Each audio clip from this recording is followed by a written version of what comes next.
GPSC class 3ની તૈયારી કરતા હોય ડીવાયએસઓ ડીવાય મામલતદાર તો અનએકેડમી પર એક નવી બેન્ચ સ્ટાર્ટ થઈ ગયેલી છે 3 ફેબ્રુઆરીથી અને જે બેન્ચનું નામ છે અભ્યુદય બેન્ચ, જે સ્પેશિયલી ડીવાયએસઓ ડીવાય મામલતદારની એક્ઝામ માટે આ બેન્ચ શરૂ કરવામાં આવેલી છે. લિંક ડિસ્ક્રિપ્શનમાં આપેલી છે અથવા તો કોમેન્ટ સેક્શનમાં પણ પિન કરેલી છે, જ્યાં પણ તમને કોડ માંગે ત્યાં DD10 કોડનો યુઝ કરવાનો છે, જેથી કરીને તમને 10% ડિસ્કાઉન્ટ તરત જ મળી જશે. એન્ડ બીજું કે મિત્રો, આ કોર્સ દરમિયાન તમને જે પણ પરીક્ષા લક્ષી મટીરિયલ છે એ પ્રોવાઈડ કરવામાં આવશે. ડાઉટ ક્લિયરિંગ સેશનનું પણ આયોજન કરવામાં આવ્યું છે, જેથી કરીને તમને કોઈ પણ ડાઉટ હોય તો એના માટે અલગથી સેશન કરવામાં આવશે, તો એમાં પણ તમારો ડાઉટનું સોલ્યુશન પણ મળી જશે અને તમને ટોપ એજ્યુકેટર સાથે ભણવાનો પણ મોકો મળી રહ્યો છે. ટોપ લેવલની ફેકલ્ટી સાથે તમને ભણાવવામાં આવશે. એન્ડ બીજું કે મિત્રો, અનએકેડમી પર ફ્રી ટેસ્ટ સિરીઝનું પણ આયોજન કરવામાં આવેલું છે, જે જીપીએસસી 1 ફેબ્રુઆરીથી આ ટેસ્ટ સિરીઝ સ્ટાર્ટ થઈ ગયેલી છે. અને બીજું કે મિત્રો, આમાં તમે રિવોર્ડ્સ પણ પ્રાપ્ત કરી શકો છો. જો તમારો ફર્સ્ટ નંબર આવે છે આ ટેસ્ટ સિરીઝમાં તો તમને 1 મંથનું અનએકેડમીનું પ્લસ સબસ્ક્રિપ્શન મળી રહ્યું છે, અને સેકન્ડ નંબર આવે છે તો 1000 રૂપીસનું એમેઝોન વાઉચર મળી રહ્યું છે, અને જો થર્ડ નંબર આવે છે તો 700 રૂપીસનું એમેઝોન વાઉચર મળી રહ્યું છે. બિલકુલ ફ્રીમાં મોક ટેસ્ટ સિરીઝ આપી શકો છો, અને જે સ્પેશિયલી જીપીએસસી 1, 2 અથવા જીપીએસસી માટે ઉપયોગી થશે. ત્યાં પણ તમને કોડ માંગે તો DD10 કોડનો યુઝ કરવાનો રહેશે. અને જો બીજું કે અનએકેડમી પર મફત લાભ લેવા માંગતો હોય તો તમારે સૌથી પહેલાં અનએકેડમી એપ છે ને ડાઉનલોડ કરવાની રહેશે, અને જ્યાં પણ તમારો ચૂઝ ગોલ એટલે તમારે જીપીએસસી સિલેક્ટ કરી લેવાનો છે. ઇન્વાઇટ કોડમાં તમારે DD10 કોડનો યુઝ કરવાનો રહેશે, બરાબર, અને પછી તમારું સ્ટાર્ટ થઈ જશે.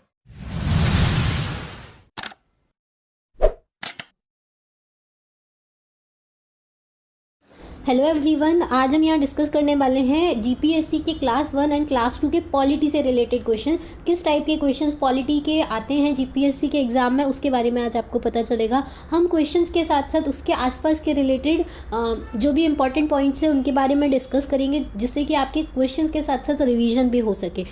तो सबसे पहला क्वेश्चन है, under which of the following ministry does the central bureau of investigation function. तो सेंट्रल ब्यूरो ऑफ इन्वेस्टिगेशन वो किस मिनिस्ट्री के अंडर फंक्शन करता है. तो इसका ऑप्शन का क्वेश्चन के ऑप्शंस देखिएगा, पहले कौन कौन से ऑप्शन है, उसके बाद अपने आप से सॉल्व करने की कोशिश कीजिएगा, इससे आपकी प्रैक्टिस बढ़ेगी. उसके बाद मैं तो आंसर आपको बताऊंगी ही, ठीक है.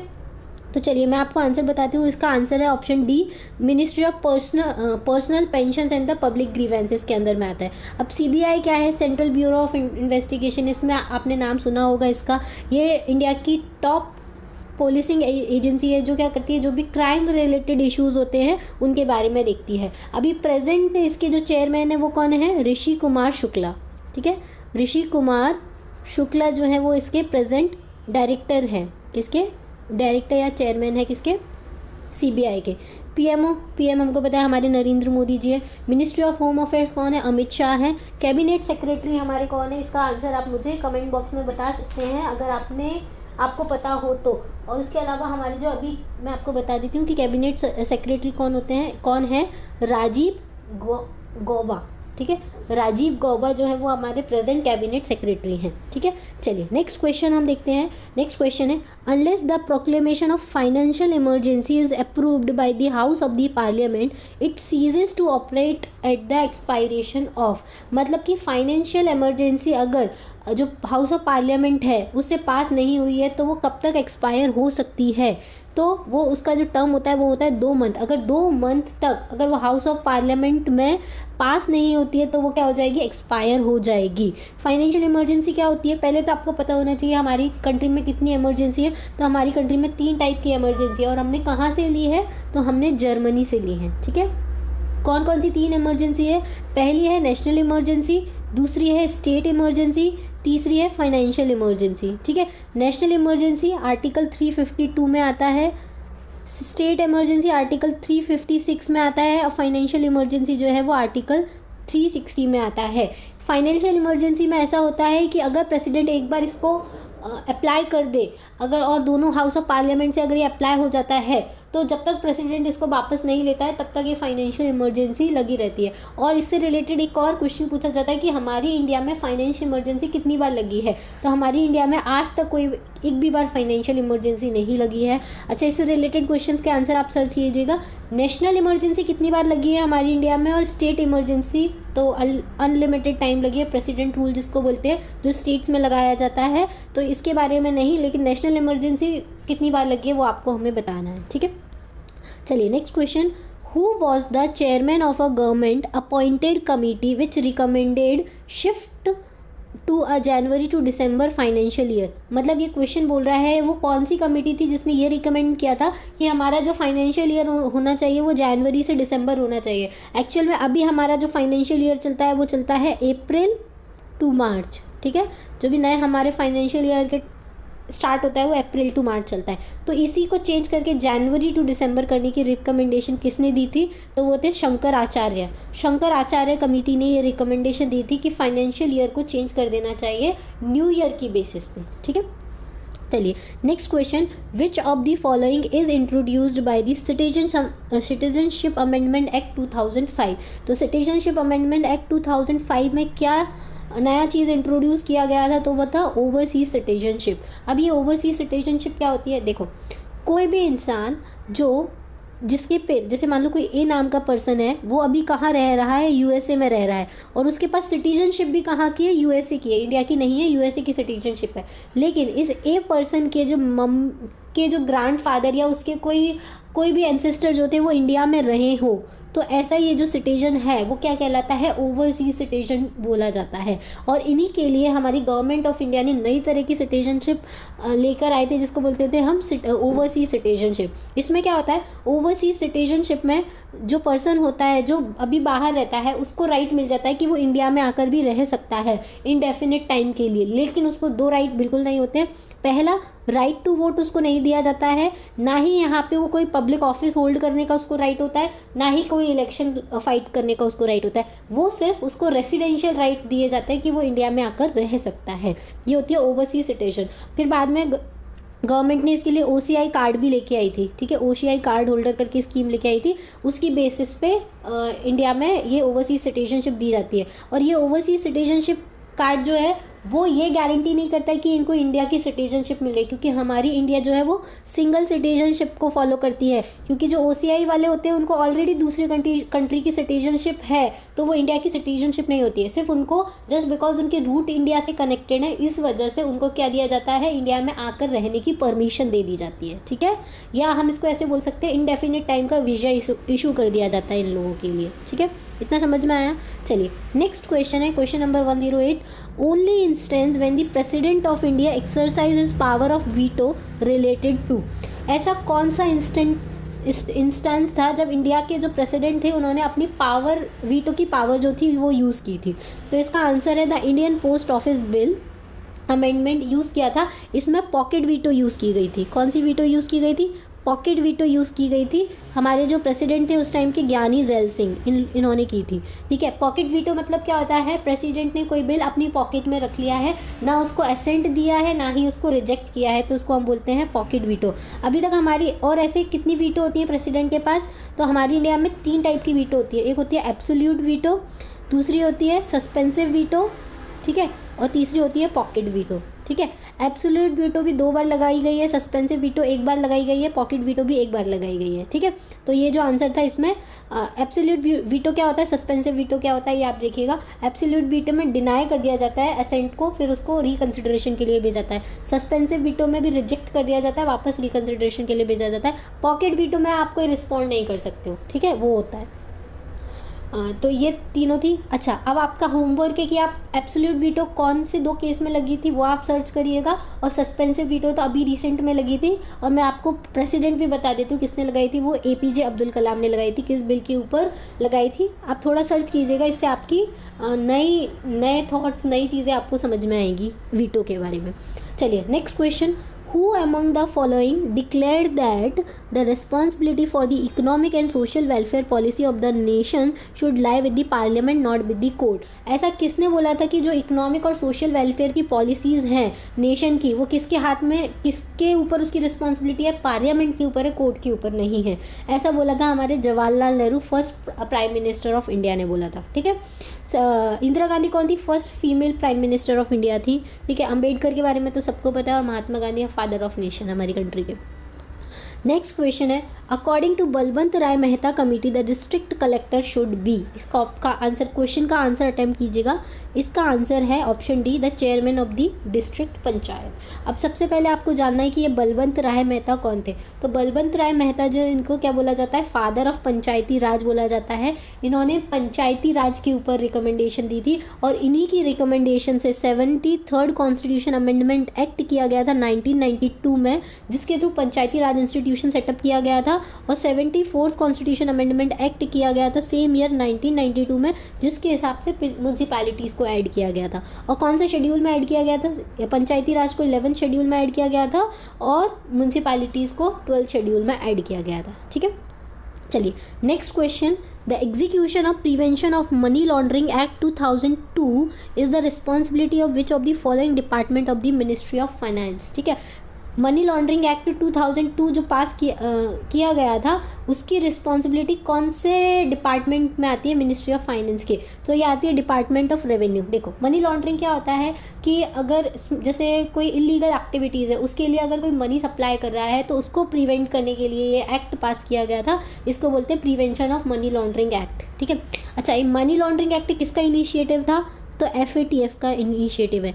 ये होता है फाइनेंशियल एक्शन टास्क फोर्स। ठीक है, फाइनेंशियल एक्शन टास्क फोर्स जो है वो इंटर गवर्नमेंटल बॉडी है, 1989 में बनाई गई थी। इसके दो मेन मोटिव है, एक तो मनी लॉन्ड्रिंग को कम करना, प्रिवेंट करना, दूसरा टेरर फाइनेंसिंग को रोकना। टेरर फाइनेंसिंग मतलब जो टेररिस्ट होते हैं उनको जो कंट्री फाइनेंस करती है या जो मिनिस्ट्रीज उनको फाइनेंस करती है, उनको इलीगल काम करने से रोकने के लिए बनाई गई थी। तो जैसे अभी आपको करंट की न्यूज़ पता होगा कि पाकिस्तान को ग्रे लिस्ट में रखा गया है। इसकी लिस्ट होती है ग्रे लिस्ट और ब्लैक लिस्ट। पाकिस्तान को ग्रे लिस्ट में रखा है क्योंकि वो टेरर फाइनेंसिंग करता है। और FATF ने उसको क्या दिया था? वार्निंग दी थी, अगर आपने टेरर फाइनेंसिंग नहीं रोकी तो आपको ब्लैक लिस्ट कर दिया जाएगा। और कौन सी दो कंट्री हैं जो FATF की ब्लैक लिस्ट में आती हैं? ठीक है, अभी दो कंट्रियाँ हैं जो FATF के ब्लैक लिस्ट में आती हैं। एक तो है ईरान, ठीक है, दूसरी सबकी फेमस, सबको पता है, नॉर्थ कोरिया।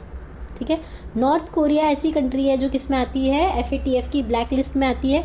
और ईरान भी जो है FATF की ब्लैक लिस्ट में आती है। ओके, चलिए next question, which of the following statements is incorrect about the NGT या नेशनल ग्रीन ट्रिब्यूनल। तो नेशनल ग्रीन ट्रिब्यूनल्स क्यों बनाए गए हैं? ये एनवायरमेंटल इश्यूज़ को सॉल्व करने के लिए ये ट्रिब्यूनल्स बनाए गए हैं। ठीक है, ये कैसे होते हैं? कोर्ट की तरह वर्क करते हैं लेकिन स्पीडी ट्रायल करते हैं। क्या करते हैं? स्पीडी ट्रायल करते हैं। और ये किसके हिसाब से चलते हैं? नेचुरल जस्टिस के हिसाब से चलते हैं, नेचुरल एविडेंस के हिसाब से चलते हैं। तो क्वेश्चन पूछा गया है कि कौन सा स्टेटमेंट इनकरेक्ट है। तो एक बार पहले मैं NGT के बारे में आपको क्वेश्चन बता देती हूँ कि एक्चुअल में क्या होता है। तो ये जो सेटअप किया गया था 2010 में सेटअप किया गया था, नेचुरल जस्टिस के हिसाब से वर्क करता है, क्वाज़ी जुडिशियल बॉडी है। ठीक है, और इसकी 4 ब्रांचेज है, Delhi, Bhopal, Pune and Kolkata and Chennai, 6 branches, sorry. ठीक है, उसके अलावा अच्छा, अब हम इसके क्वेश्चन सॉल्व करेंगे। इसमें से इनकरेक्ट कौन सा है? The tribunal shall be bound by the procedure laid down under the code of civil procedure 1908। तो ये वाला इनकरेक्ट है। क्यों? क्योंकि हमको पता है नेशनल ग्रीन ट्रिब्यूनल जो है वो नेचुरल जस्टिस पे काम करता है। दूसरा क्वेश्चन है, in addition to Delhi, Bhopal, Pune, Kolkata and Chennai shall be the other 4 places of the sitting of the tribunal. ये सही बात है कि भोपाल, पुणे, कोलकाता एंड चेन्नई में इसका हेडक्वार्टर है। याद रखना, मुंबई में इसका हेडक्वार्टर नहीं है, इस वजह से ये क्वेश्चन कंफ्यूज कर देता है।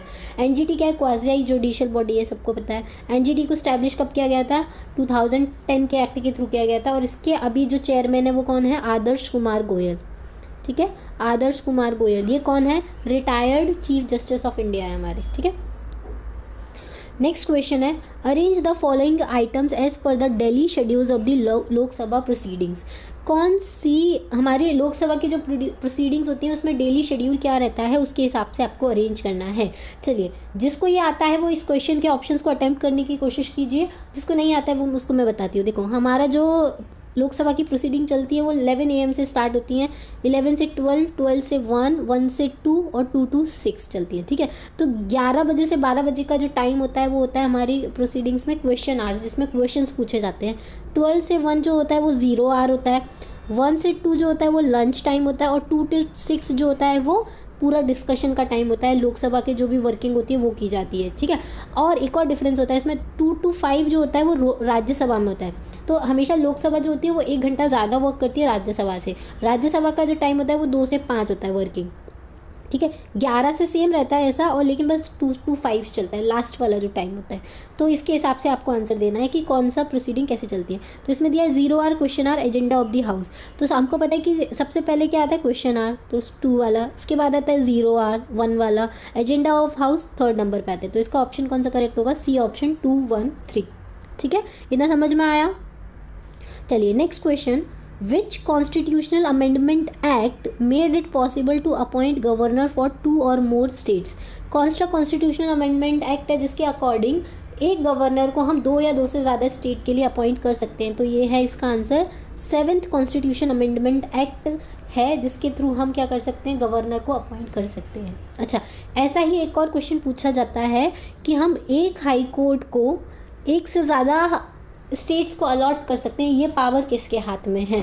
तो ये पावर जो है वो किसके हाथ में है, पार्लियामेंट के हाथ में, ठीक है। तो ये क्वेश्चन का आंसर हुआ। अच्छा, अभी प्रेजेंट गवर्नर कौन है हमारे गुजरात के? तो वो है आचार्य देवव्रत, आचार्य देवव्रत। और सीएम कौन है? तो सीएम हमको पता है कौन है, विजय रूपानी जी, विजय रूपानी। चलिए next question, Which of the following is included in the original jurisdiction of the Supreme Court of India? तो सबको पता होना चाहिए कि सुप्रीम कोर्ट जो होता है उसका ओरिजिनल जुरिस्डिक्शन मतलब क्या होता है।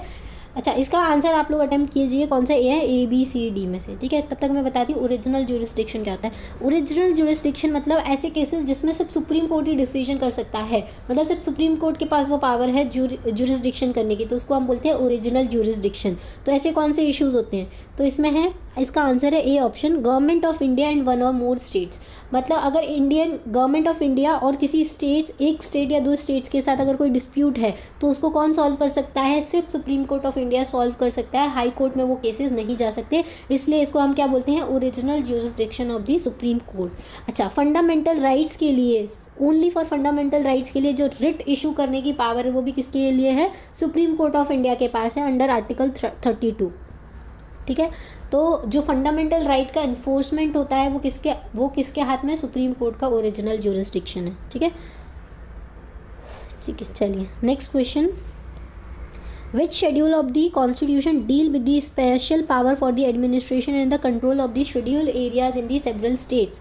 मतलब कौन सा शेड्यूल है कॉन्स्टिट्यूशन का जो स्पेशल प्रोविजन और एडमिनिस्ट्रेशन बताता है शेड्यूल एरियाज़ के बारे में? तो ये कौन सा शेड्यूल है हमारा, 5th शेड्यूल है, ठीक है। अगर आपको शेड्यूल से, अच्छा, अगर आपको वीडियो देखना है पॉलिटी के क्विक रिवीजन के ऊपर शॉर्ट नोट्स में, जल्दी शॉर्ट नोट्स के साथ जल्दी रिवीजन, तो मैंने उसका वीडियो बनाया है। मैंने शेड्यूल्स के ऊपर उसके शॉर्ट ट्रिक के साथ भी वीडियो बनाया, पार्ट्स कैसे लर्न करने हैं, इंपॉर्टेंट आर्टिकल्स कैसे लर्न करने हैं, उसके ऊपर वीडियो बनाया है। मेरा चैनल का नाम है शिवी सिंघल, वहाँ से आप देख सकते हो। और डिटेल्ड एम लक्ष्मीकांत के 6th एडिशन की सीरीज़ भी मैंने स्टार्ट किया। अगर आपको M Laxmikanth Indian polity starting से पूरा लर्न करना है डिटेल में, तो उसकी सीरीज़ भी सीरीज़ चल रही है मेरे चैनल पे। और तमिलनाडु हिस्ट्री अगर किसी को पढ़ना है तो उसकी एंशिएंट और मिडिवल हिस्ट्री की पूरी सीरीज़ मेरी चैनल पे अपलोडेड है, आप वहाँ जाके विजिट कर सकते हैं। चैनल का लिंक जो है वो डिस्क्रिप्शन बॉक्स में दिया हुआ है, ठीक है। चलिए, तो हम शेड्यूल्स को कैसे याद कर सकते हैं, इसका एक ट्रिक होता है, टीयर्स ऑफ ओल्ड PM, ठीक है। इसके थ्रू हम याद कर सकते हैं। तो T for territory, E for emoluments, A for oath and affirmation, R for Rajya Sabha seats के लिए reservation, S for scheduled area, O for other scheduled area मतलब ट्राइबल एरियाज जिसमें ATM स्क्वायर आते हैं। ATM में मनी नहीं है, मतलब आसाम, त्रिपुरा, मेघालय एंड मणि नहीं है, मतलब मणिपुर नहीं है, ठीक है, मिजोरम आएगा उसमें। F फॉर फेडरेशन, मतलब जो 7th शेड्यूल है उसमें क्या आती है, 7th शेड्यूल में हमारी लिस्ट आती है, यूनियन लिस्ट, स्टेट लिस्ट और कॉन्करेंट लिस्ट। 8th शेड्यूल में हमको पता है लैंग्वेजेस आती हैं। 9th शेड्यूल में लैंड रिफॉर्म्स आते हैं। 10th शेड्यूल में कौन आता है, 10th शेड्यूल में आता है anti defection law. 11th schedule में आता है हमारा पंचायती राज, अभी बताया था थोड़ी देर पहले। 12th शेड्यूल में आते हैं हमारी म्यूनसिपैलिटीज़, ठीक है। तो इसके बारे में आप देख सकते हैं।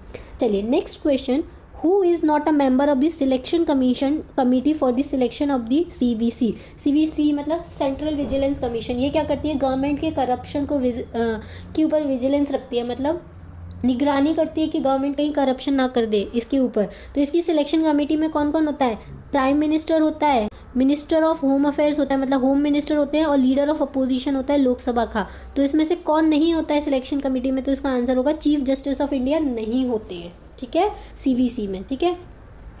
और प्रेजेंट सीवीसी कौन है? संजय कोठारी जी, ठीक है। चलिए next question, who was the chairman of the standing committee of the parliament who suggested to hold the parliament and state assembly election simultaneously?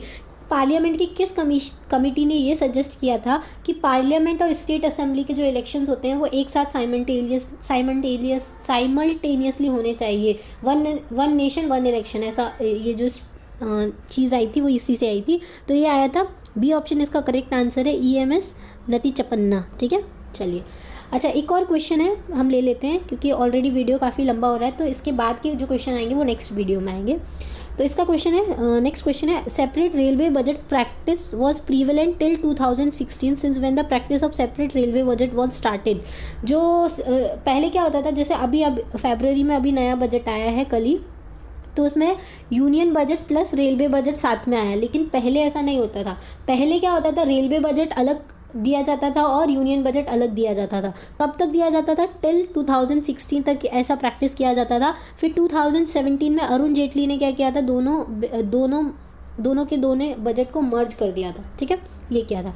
तो इसका रिकमेंडेशन सबसे पहले दिया गया था 1921 में, अकवर्थ कमेटी ने दिया था। किसने दिया था? अकवर्थ कमेटी ने दिया था, ठीक है।